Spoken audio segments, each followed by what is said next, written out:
안녕하세요. 4월 9일 화요일 마이드라에 오신 여러분들을 환영하고 축복합니다.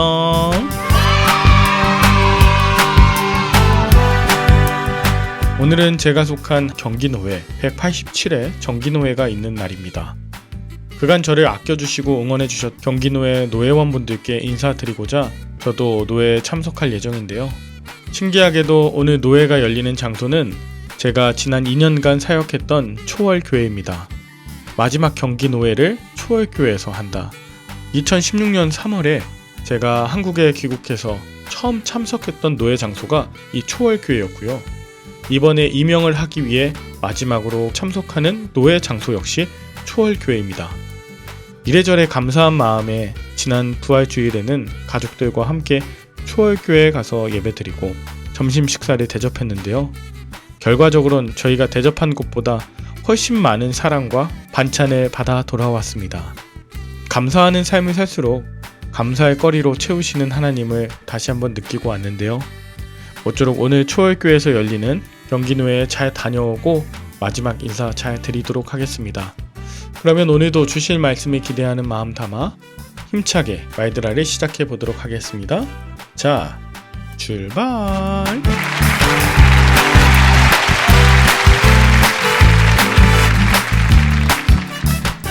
오늘은 열왕기상 7장에 대해서 묵상해 봅니다. 어제 본문에서 솔로몬이 7년간 성전을 건축한 내용이 나왔고요. 오늘은 솔로몬이 자신의 왕궁을 짓는 이야기와 성전의 놋기둥과 놋바다 그리고 성전 기구들을 만든 이야기가 나옵니다. 자, 먼저 본문 1절을 보면 솔로몬이 자기의 왕궁을 13년 동안 건축했다 합니다. 성전 건축한 7년도 긴 시간이었는데 왕궁은 13년 동안 지었습니다. 왜냐하면 왕궁은 그 길이가 100규빗, 너비가 50규빗, 높이가 30규빗으로 성전의 규모보다 4배나 더 컸기 때문입니다. 오늘날로 치면 300평이 넘는 넓이와 4층 건물에 해당하는데요. 이렇게 큰 건물의 주 재료로 사용된 레바논 나무는 굉장히 값비싼 것이었죠. 게다가 이렇게 큰 규모와 화려함을 자랑하는 왕궁 뒤에는 8절 솔로몬이 또 그가 장가든 바로의 딸을 위하여 집을 지었는데 이 주랑과 같더라 라고 합니다. 즉 솔로몬은 바로의 딸을 위해서도 같은 크기의 집을 지었다. 여러분, 솔로몬은 하나님이 주신 지혜보다 자신의 부와 명예, 권력을 드러내고자 했음을 지금 보여주고 있는 것이죠. 이렇게 크고 화려한 왕궁을 지은 후에는 솔로몬의 신앙이 점점 약해집니다. 이것은 비단 좋은 환경, 화려하고 웅장해 보이는 건 신앙을 약화시킬 수도 있음을 경고하는 거예요. 특별히 13절에 보면 솔로몬 왕이 사람을 보내서 히람이라고 하는 자를 두로로부터 데려옵니다. 이 히람, 두로 왕의 이름과는 같지만 다른 사람입니다. 이 사람은 두로의 놋세 대장장이이자 성전 건축의 베테랑이에요. 그렇다면 이 사람이 지금까지 만든 성전은 누구를 위한 것이었을까요? 정답은 바로 바알입니다. 두로와 시돈은 바알 숭배의 본산지라 말씀드렸는데요. 한마디로 솔로몬은 성전을 만드는데 바알의 본산지인 두로와 시돈에서 재료뿐 아니라 건축의 전문가를 데려온 것입니다. 그러다 보니 성전에는 성소와 다른 점이 크게 두 가지가 있습니다. 하나는 성전 앞에 세워진 놋기둥 2개인데요. 오늘 본문 15절에 보면 히람은 놋으로 놋기둥 2를 만드는데 그 높이가 18규빗으로 약 9m 높이에 그 기둥 꼭대기에는 백합화 모양으로 만들고 석류 모양으로 장식을 합니다. 21절에 보면 이 두 기둥을 성전의 주랑 앞에 세우되 오른쪽 기둥을 세우고 야긴이라 하고 왼쪽의 기둥을 세우고 그 이름을 보아스라 하였습니다.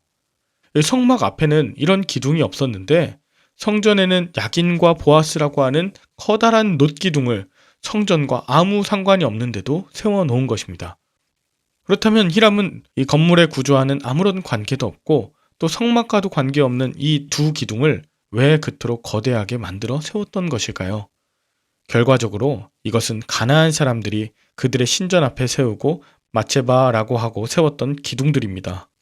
이 기둥들은 바알의 신당에도 있었을 뿐 아니라 바알의 주상으로 불려졌습니다. 이후에 열왕기하 3장에 보면 아하방의 아들 여호람이 바알의 주상들을 제거하고 비로소 모압과의 전쟁에서 승리했다 하는데요. 여기에 나오는 바알의 주상이 이 성전 혹은 신전 앞에 세웠던 기둥들입니다. 그러니까 성전 앞에 세운 야긴과 보아스는 바알 신전에 있는 요소를 모방한 첫 번째 증거라고 할 수 있습니다. 또 성막과 다른 두 번째 차이점은 23절부터 나오는 놋을 부어 만든 바다라고 하는 것입니다. 성막에는 물두멍이 있었잖아요. 그런데 38절에 보면 성전에도 물두멍이 있습니다. 10개나 설치했죠. 그런데 그 물두멍과 상관없이 히람은 거대한 놋대야를 만들었습니다. 이 놋대야는 너무나 거대해서 바다라고 불렀죠. 그런데 문제는 25절입니다. 그 바다를 소 12마리가 바쳤으니 동서남북 각각 3마리씩 총 12마리의 황소가 이 거대한 놋바다를 떠받고 있도록 형상을 만든 것입니다. 여기 나오는 소는 바알의 상징입니다. 거대한 놋바다를 바알을 상징하는 황소가 떠받든 이 이상한 형상을 지금 누가 만들었다고요? 바로 두롯 사람 히람이었습니다. 이렇게 성막에 없던 것들이 왜 성전에 추가되었는지, 왜 그런 모양으로 만들었는지는 바로 바알 성전을 건축한 베테랑 두롯 사람 히람을 데리고 와서 여호와의 성전을 만들게 했기 때문입니다. 솔로몬이 건축한 성전, 야긴과 보아스라고 하는 거대한 놋기둥과 12마리 황소가 거대한 놋바다를 받들고 있는 것, 이것이 바알 신전적인 요소라는 것이죠. 이후에 40절에 히람이 또 물두멍과 부삽과 대접들을 만들었습니다. 히람이 솔로몬 왕을 위하여 여호와의 전에 모든 일을 마쳤다고 했고 44절에 역시 한 바다와 그 바다 아래에 소 12마리와 45절 히람이 솔로몬 왕을 위하여 여호와의 성전의 모든 그릇을 빛난 놋으로 만들었다 합니다. 그리고 47절엔 기구가 심이 많으므로 솔로몬이 다 달아보지 아니하고 두었으니 그 놋의 무게를 능히 측량할 수 없었다고 합니다.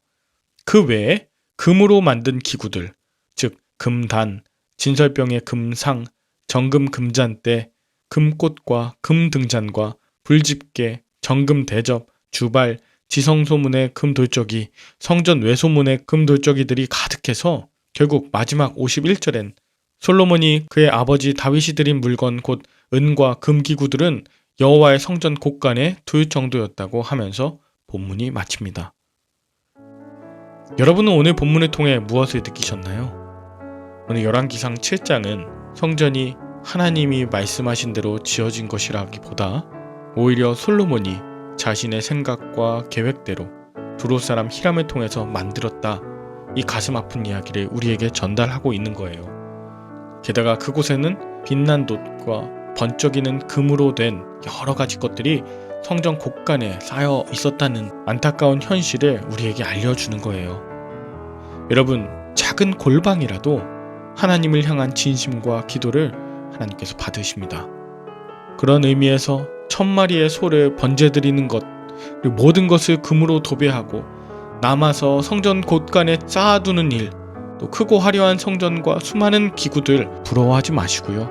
비둘기 한 마리를 드리더라도 하나님께 진심으로 드리고 그 안에 하나님을 모신 성전들 다 되시길 축복합니다. 작고 초라한 장막에 주 성령께서 임재하셔서 함께 하시는 귀한 성막 인생들 다 되실 수 있기를 간절히 축복합니다. 함께 기도할까요? 하나님 아버지, 하나님을 믿는다 하면서도 여전히 저의 부와 명예를 드러내고 제 자신을 높이고 싶은 욕심을 보게 하심을 감사합니다. 외적으론 하나님을 섬기는 듯 하면서도 내적으론 좋고 화려하고 편한 환경만을 찾는 저의 거짓된 신앙에서 돌이키게 하여 주시옵소서.